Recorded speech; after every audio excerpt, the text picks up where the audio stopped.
Hey everyone, we're back. We're playing some Guild Wars 2. We're on Wambatore. Yeah.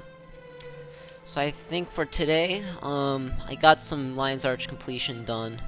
So I'd like to finish that up first. We have a couple more points of interest, waypoint or two, Vista. And then once we finish that, we will go to the Caledon Forest. Do some completion there. Also do a bit of that off camera as well. And I know there's a couple of jumping puzzles there as well we can try out. So, that's gonna be fun. But I think before we do that, I just want to briefly talk about, something that's pretty special to Guild Wars 2, and that's something called Living Story. Now, it's an evolving, I guess you could say, storyline that's been, going throughout, almost a year now, I think. More or less a year, but right now, basically, the antagonist, Scarlet Briar, is,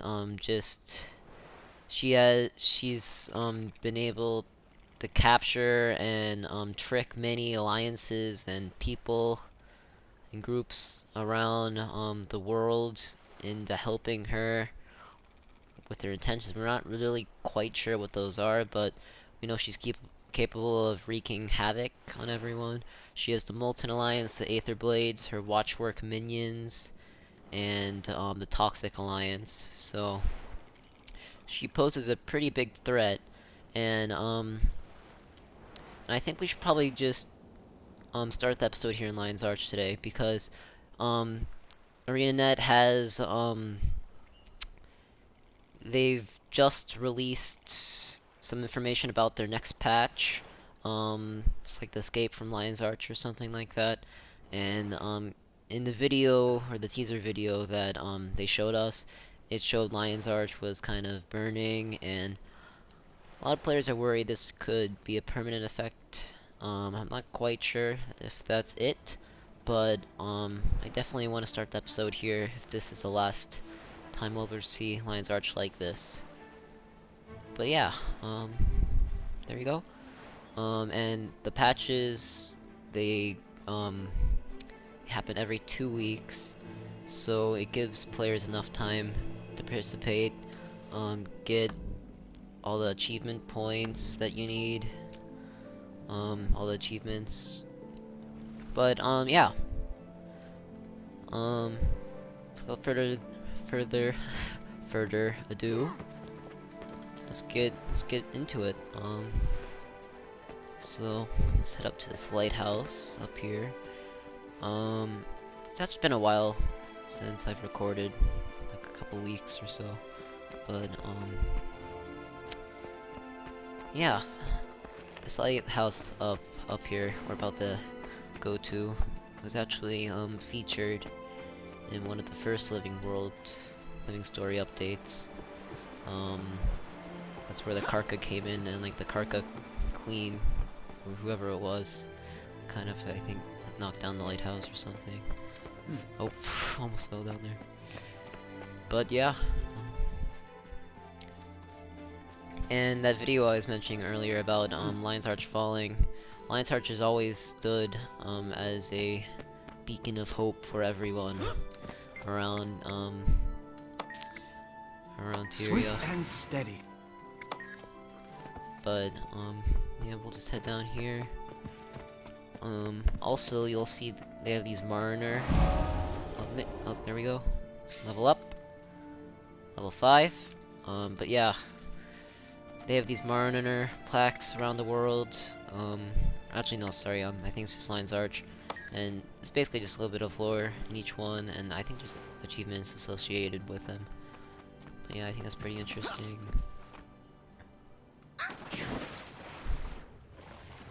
And this game has really good graphics for MMO.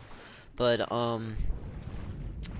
here we have, I think, is one of Scarlet's probes. She's placed many of these around the world at all different kinds of places, and it's actually disturbed a jungle worm that has been disturbing the Blood Tide coast right here. And it's It's one of these huge raid boss battles that you have to have a coordinated group um, that's very organized in communication to solve, but not really solve, but just defeat. It's pretty tough. You can see here in the boss achievements, we have another one of the bosses to Quaddle. This was from a couple months ago. He was pretty tough, but he was killed, I think it was on the first day, by Blackgate on one of the servers. And then this other one, Triple Trouble, is essentially just 3 jungle worms. Yeah, pretty cool, pretty cool. When we level up a bit more, maybe I can show you one of these raids. But yeah, these are all around the world. Also, there was like a recap, of Living Story here in Divinity's Reach up here. But I wasn't able to record that. Sorry, you guys weren't able to see that. But I'll promise I'll do my best to cover all upcoming Living Story stuff. But yeah, most recently, along with the lore recap, where you get to talk to some of the Living Story characters here in Divinity's Reach, they also added a new World versus World map, the Edge of the Mists, and I'll maybe check that out later, along with some Mist War stuff. I really enjoy World versus World. Some people think it's kind of stale. I think it's really fun. There's a lot of objectives to go to.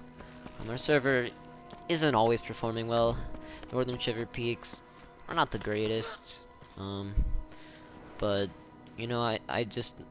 A lot of these commanders and the community is really nice on the server. I know some of these commanders as well, but yeah, we'll just go up here, finish up this area. Here we actually have the Tengu Wall, and this is something ArenaNet's considering and adding an expansion. There's no actual confirmation on that yet, but a lot of players, as well as it's been kind of briefly mentioned before, that they're planning on doing something with the Tengu. It's kind of like this isolated race of like kind of bird-like animals that are just kind of secluded from everyone else, isolated, and they're pretty interesting. Here we have some Kamari scouts. We have Yuki Honeycrest. Act with honor. Honest Crest, sorry. With integrity. Should I fear you? Tengu respect other Tengu. Okay. And yeah, basically this is just them telling us about this is their dominion of winds. Basically their home. But yeah, hopefully in a future update we'll be able to go in there. But let's go to this vista up here. Wait, what? What? Alright, I'll just pretend like that didn't happen. But yeah.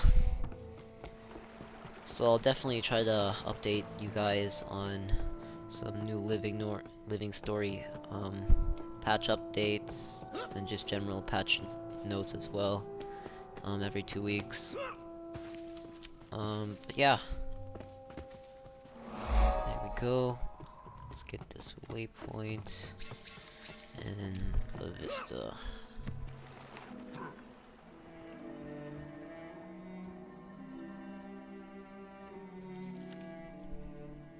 So this is something called a, I guess you could just call it like a diving location, and essentially there's these scattered around Tyria. You can just grab some goggles, it will toggle your armor off, and essentially you just jump off. And I think if you get, actually I think I got something like this recently. Yeah, Dive Master. There's like an achievement for this, and if you find all diving locations in the game, you'll get some achievement points. But yeah.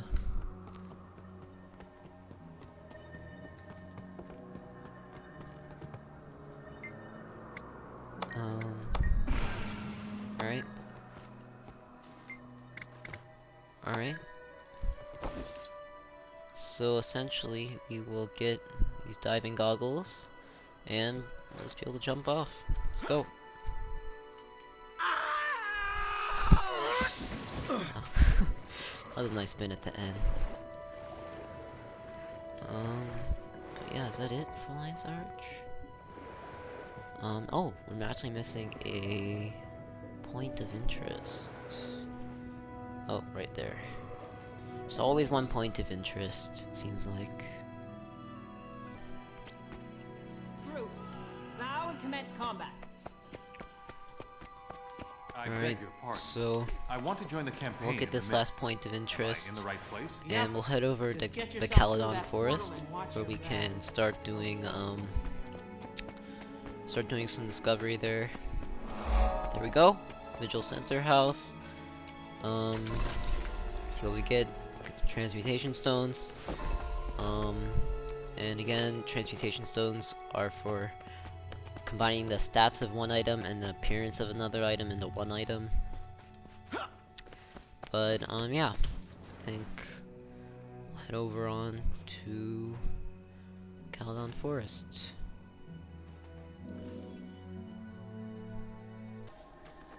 Alright, so we're here in the Caledon Forest. Oh, an event just popped up. Alright, so let's try this event. Essentially, events, for those of you who don't know, not everyone has Guild Wars, so they're just like active, lively activities that you can do. They're usually pretty generous with XP. So it looks like we have to kill some mosquitoes. He's probably over here. But yeah, you'll get some karma for doing it, which is essentially another currency. See here, I have almost 600,000 karma. And essentially, it's just used with karma vendors, and over here, I need help. And essentially, with these, you can just get items that make your character a little better stat-wise. You'll get also karma armor. Seize the moment. I think it's just a pretty cool concept, really. And also later when we get to more of an end game state, we'll be able to. Safe from harm. I think we'll be able to get some pretty good items with our karma, as well as maybe some legendary crafting materials as well. So that's gonna be good. Let's turn that on, so as you're wondering. I owe you so much. Alright, so yeah, this event complete. We get a bit of money, some karma, and some XP. There we go. This place. So let's head north. Let's get this heart done, as long as some waypoints. Alright, so clear undead. Alright.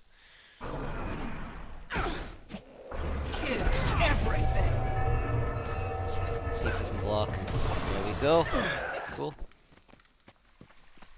Cool. But yeah, I guess while I'm doing this, I just wanted to briefly show you guys something. You know that ghastly grinning shield I was talking about the other time? Whoops. Well, as you can see, it's more than doubled in price, and I've had that for a while, so I'm pretty happy about that. Just thought that was interesting. Definitely was a good investment to grind towards that. Look at these herb seedlings real quick. There we go. Nice vanilla beans. These things are really great. We just here do sell an item on the trading post. Look, all these together, 14 silver, just from a plant. It's ridiculous. But yeah. Also, getting these gatherables around the world, I mean, you can always deposit them into your collection like that, but they also do give you a bit of XP as well. They're always nice to have around. And also, we'll maybe try something like this later, but crafting is very profitable level-wise.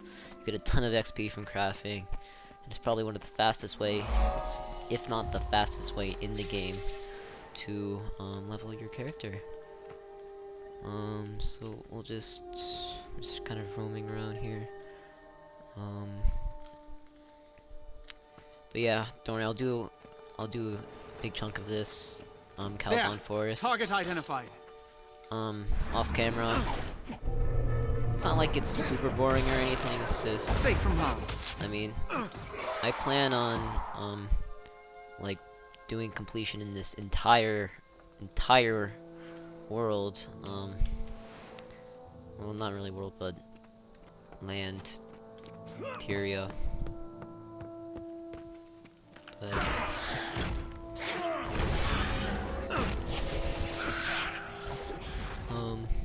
so yeah, we'll just clean up here. A lot of people think hearts are kind of boring. I honestly don't mind them. I mean, you do again get karma from hearts, and I think as we get a little higher up, we'll be able to buy actually useful items from vendors, and you can buy things from these heart vendors. Alright, so yeah, there we go. Get some karma. Cool. And I'll just do some of these hearts, and I'll get back with you guys. Alright everyone, I'm back. I got a couple of hearts done.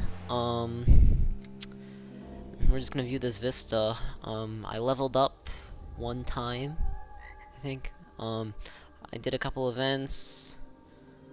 I got a waypoint, a couple points of interest. But yeah, I think it was pretty productive. Also, since we did hit level 5, we actually get to unlock our first slot skill. Now,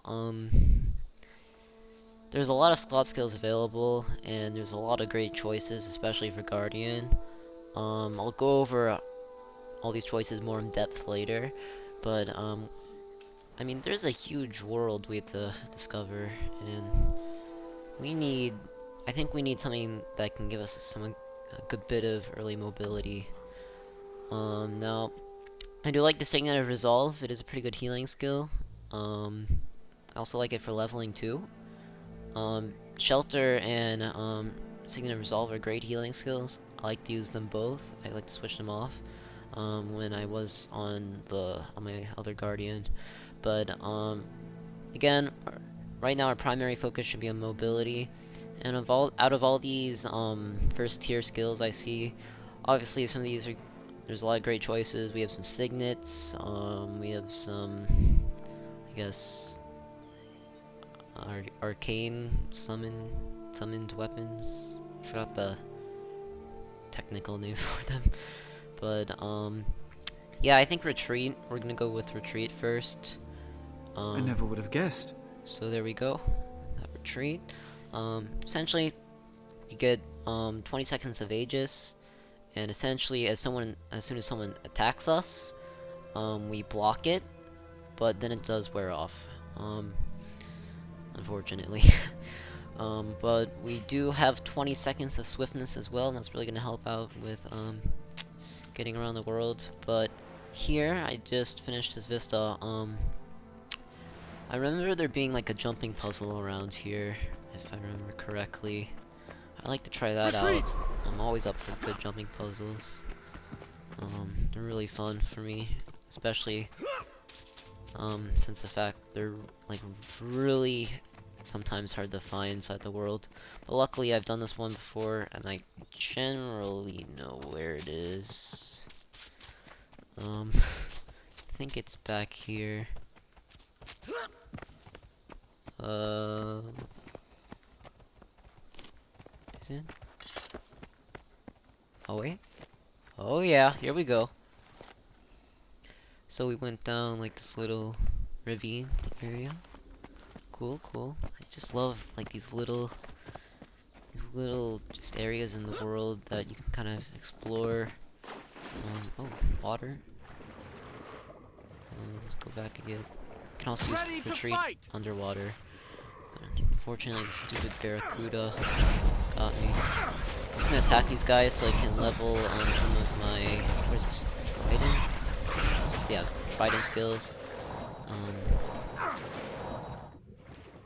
And some skills we can't use underwater, but retreat we can. There we go. Retreat! And it's always nice to have abilities that can kind of just increase your mobility around the world. There's also certain signets and sigils you can use as well, dependent on your class and your playing style. But I'm not really sure why there's a blue glowstone here. But hopefully we won't need that for anything. But yeah, we're just gonna go across these jumps, and most of the time jumping puzzles are rather relaxing. Of course then until you fail. But it's just really cool to see these things around the world. And there's a lot of them, I'll tell you that. Here if we just quickly... Where is it? Yeah, here we jump. Here. See, I've done a ton of jumping puzzles, there's just only a couple left I haven't done. But, there's a lot of fun jumping puzzles. Hopefully along the way, we'll be able to, interact with them. I think we go this way. But yeah, like most challenges, hopefully there's going to be a reward at the end. As far as I know, most jumping puzzles do have rewards. There are a few exceptions, but hopefully this one does in fact have a reward. We'll just jump across these mushrooms. Wait, where do we go from here? Just kind of follow this path. Oh. Okay, so let's go back a bit. But yeah, I try my best to do jumping puzzles without watching like tutorials or anything on how to do it. It's just so fun to get that natural feeling that you did something all by yourself. But cool, that was a jumping puzzle. We get a splendid chest, and we'll get some loot kind of based on our level. But yeah, I think that's gonna be about it for this episode. I hope you guys enjoyed this. I know I did. And in a couple other levels, yeah, level 7, we'll get our weapon swap, and that's gonna allow a whole new line of abilities that we'll be able to use. But yeah, and also we'll probably get some more skill points. So we can get some of these slot skills as well, or another healing skill. But yeah, that's gonna be about it for this episode. Hope you guys enjoyed. I know I did, and see you next time.